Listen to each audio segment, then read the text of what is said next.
it's your mans. The boy from the Meadowlands, the Big Mitch, the Big Fish, 89106. All the way down, kicking in doors in the 030s. You already know what it is, man. The Chronicles, Vegas, with your mans, with the high hood, Mr. I wish a nigga. As usual, I always bring y'all what it is, hot out the stove. You know what it is, bros. You get it fresh out the bakery. Look, man, I'm gonna get right into it. To all my subscribers and everybody take the time to listen to what I bring to the table, man, salutations. Salutations to everybody that been standing down listening to Vegas Chronicles.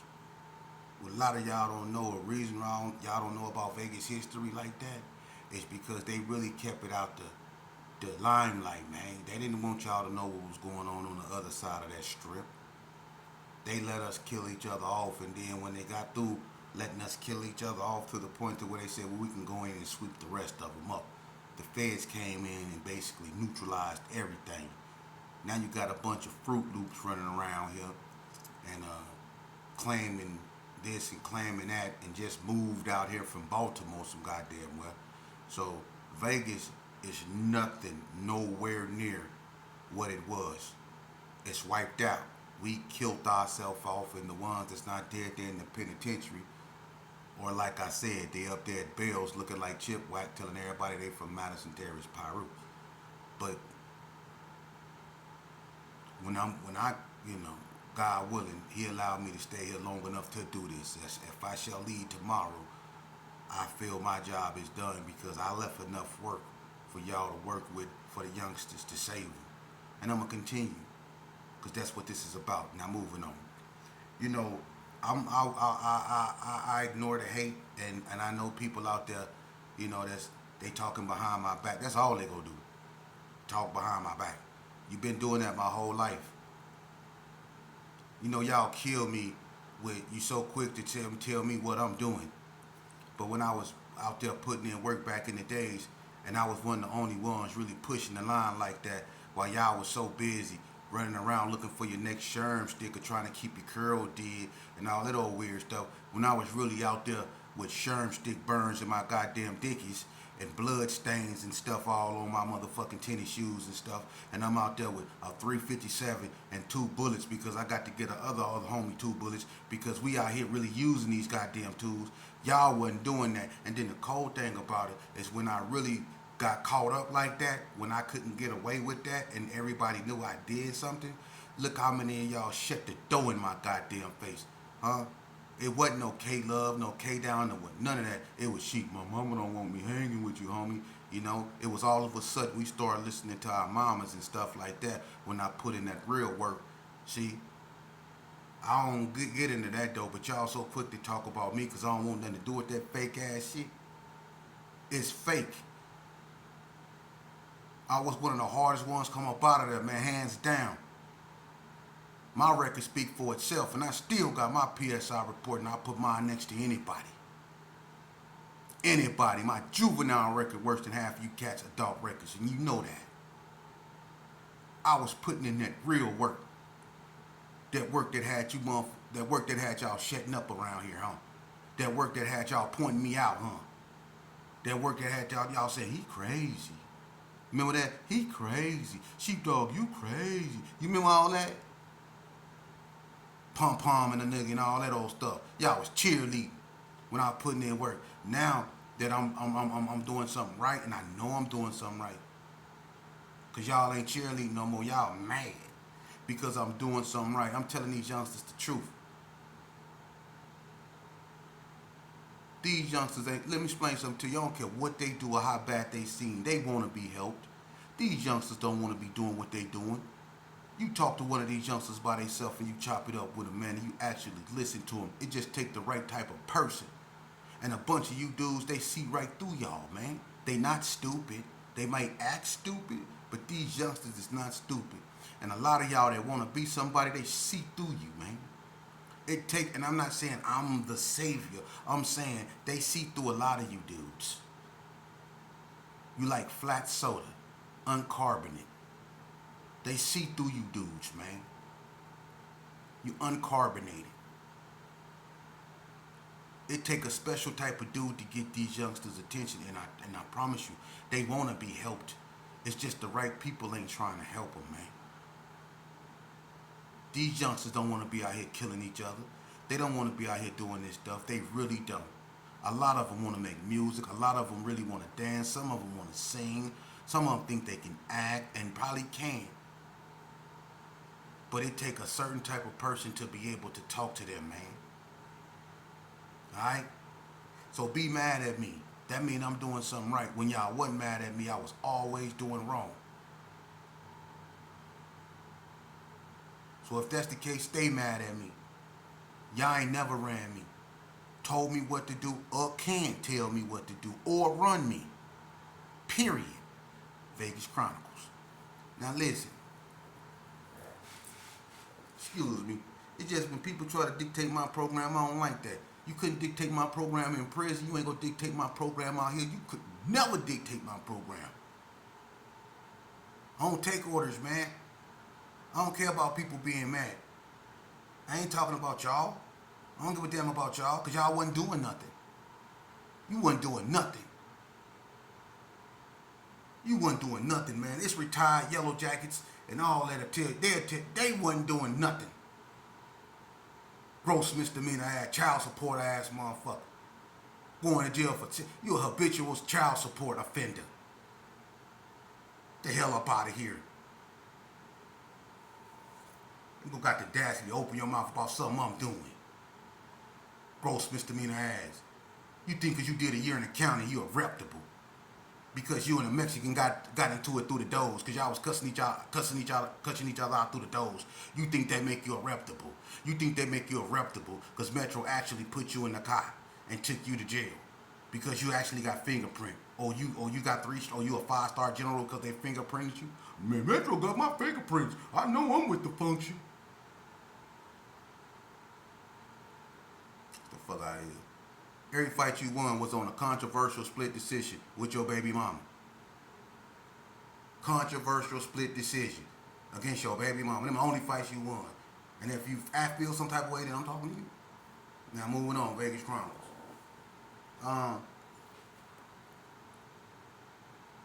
It was brought to my attention, man, about a certain incident that happened in prison, man.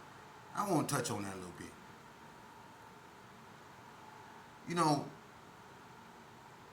after I got stabbed, we kind of was, on the guys from California's helmets. We wasn't allowing too many of them to hit the yard, all right? But the ones that did hit the yard, they came mostly out of the Bay Area, meaning Sacramento and places like that.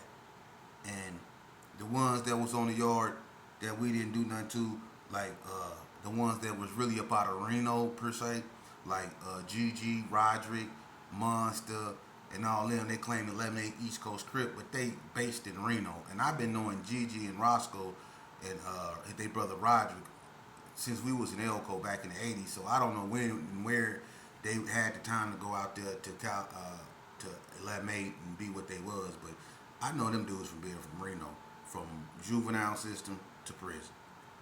Now, they was on the yard. But the ones that ended up turning Golden Circle, the ones that was in that ride when me and Leonard got stabbed, the ones like that, they were all gone.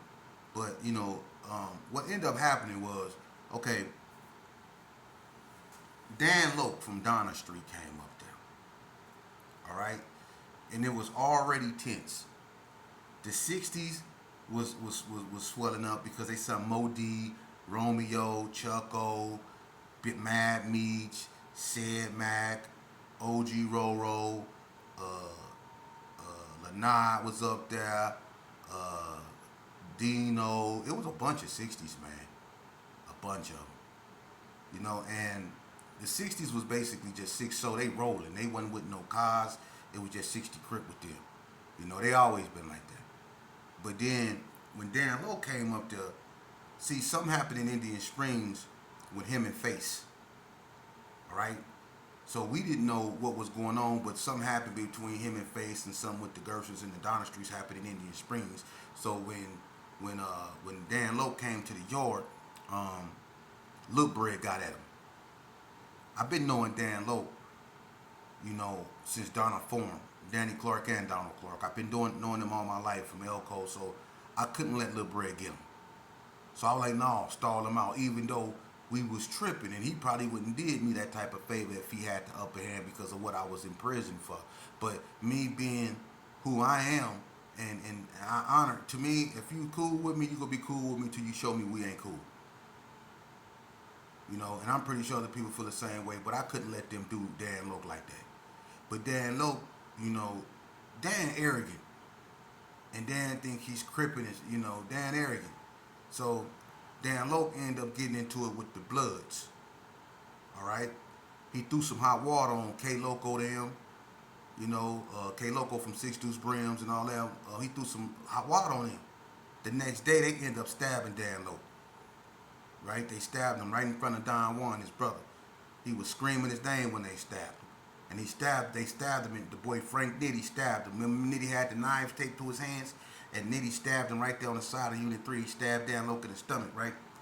And they end up rolling Dan Loke up, right? So now it's tension on the yard.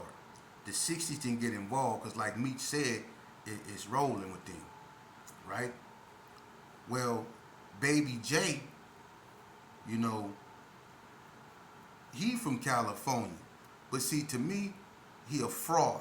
And I say this because, and it ain't because he from Cali. I say it because he keep one foot in the blood car, and then he keep one foot in the Cali thing. One minute he a blood, next minute he Cali. Then one minute he a blood, next thing he Cali. Then next thing you know he Reno blood, then next thing you know he Cali. To me, he was just always anti-Vegas.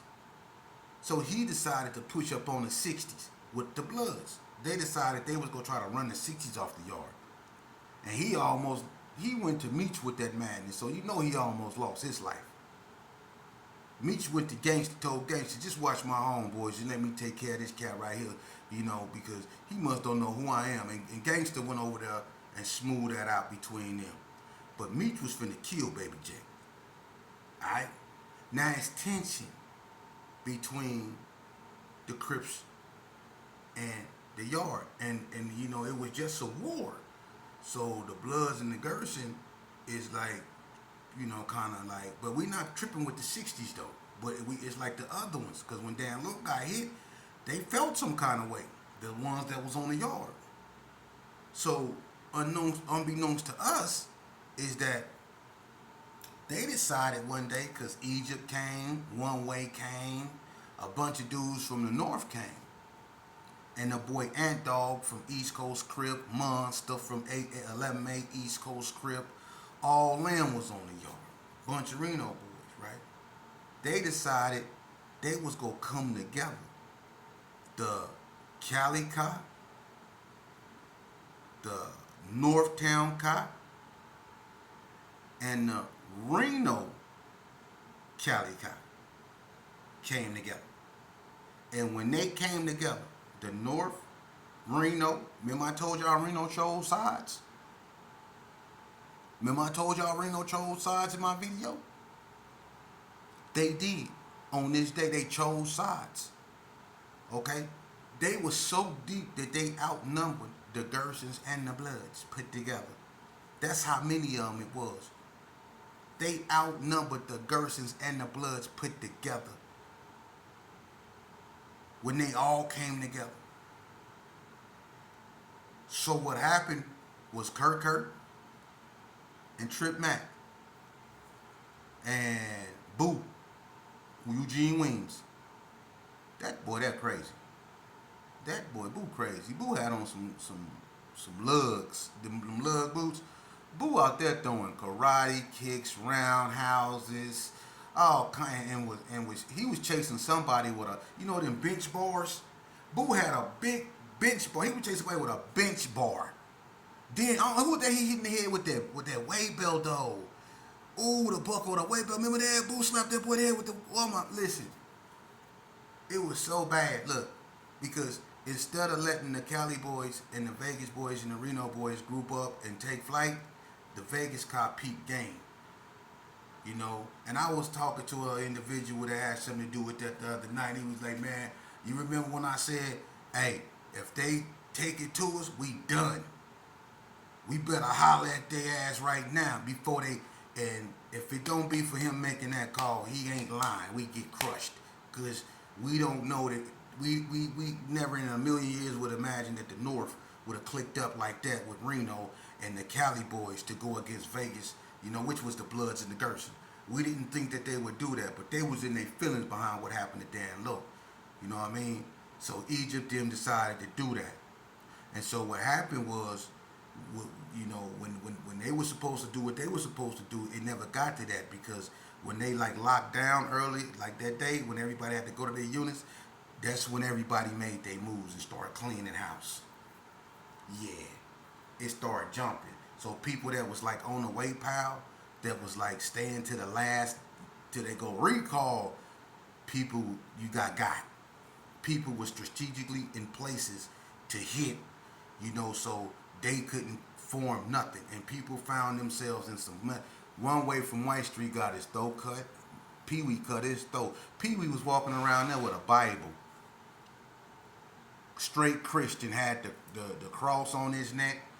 He was walking around with a Bible with a razor in it about this long. When they That was who they hit in the head with their weight belt. One way from White Street. They hit him in the head with their weight belt, bust the top of his head, and Pee Wee across his throat. I'm not lying. One way out there, he lucky to be alive. One way got it across his throat. They did Egypt bad. The boy Ant Dog from East Coast, right? He just get out the infirmary. He just had stitches put up in him. Boo kicked him out his side. They had to re-stitch him up. Boo kicked his stitches loose. Like, you know how them shoestrings be looking when you unloosen your shoestrings? That's how Boo had his stitches look. Kicked them out. He kicked them, had them opened up. They did them boys bad. They did, and then look, they cap it off. I ain't go, you know what? I respect, you know, the dead. So I ain't gonna go there and, you know, I do this, I say this. It was one of them. And he got left. It was one of them. He was one of them. I'm gonna just say this.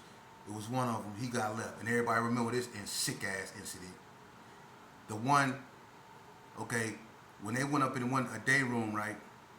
It was Half Breed from HTH and a few more, right? The one, it was like three of them. And one had a push broom, he was sweeping his area. Them Bloods came in from both sides of the dorm. Right? They get at them boys, I don't know how Breed them got up out of there, but the one with the push broom, he couldn't get up out of there. And everybody know who had that push broom. I don't need to say his name because I just don't need to say his name. Alright? He had that push broom. He started swinging it at the Bloods. But it's 1,000 dudes on you. Your homies just left. You don't know how they get up out of there. They took some hits though. But one dude had a perm and he know who he is. And the whole side of his perm was pulled out his scalp. Literally. But he got away. But this side of his head, he had a perm. It was pulled out his scalp. Okay? The one with the push broom. Look what they do to him. They beat him till he just laid on the bed because they got beds aligned across the wall. You have 12-man dorms and 4-man dorms. And everybody have been up there in the NCC know how the dorms look. He just curled up in the bed in a fetal position to try to block blows. It's dudes standing all on top of the bed jumping on this dude. Everybody trying to get a hit. All you see is fists and boots. One of these crazy dudes pulled that boy pants down. I'm not lying. This on everything I love. Mariah and the God. I'm not lying. They pulled that boy pants down.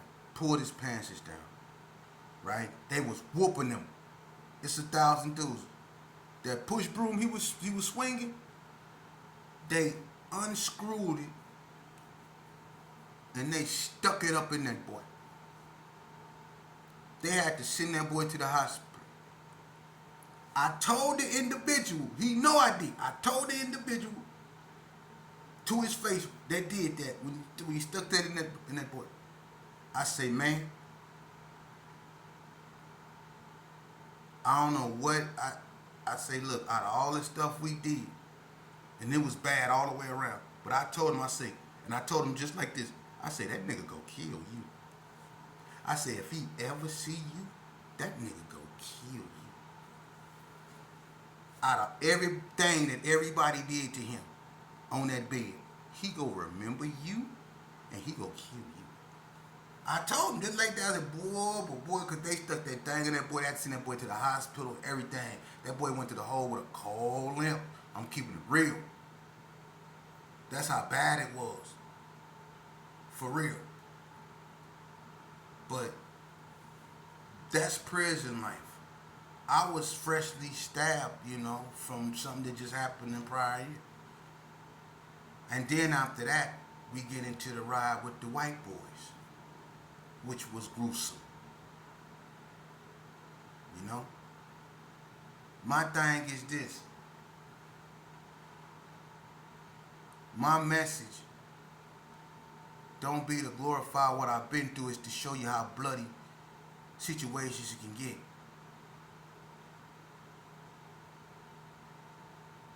My message is to tell the truth to these youngsters of what to look forward to when they get there.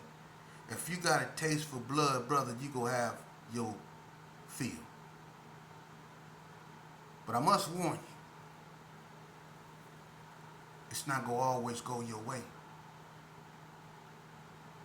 Just because I'm from Vegas, and just because we were the majority of these prisons, we don't always win.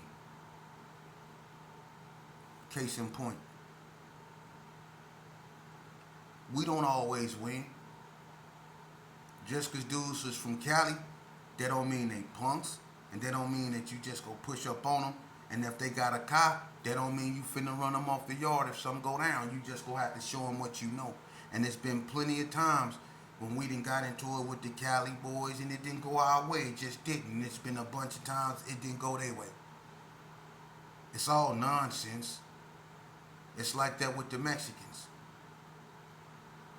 And the thing about Nevada that separate us from a lot of prisons, you could say maybe they not, it's not that they're not as violent as other prisons. Oh, they violent and deadly. It's just that, I guess you can say, there's no real pipelines.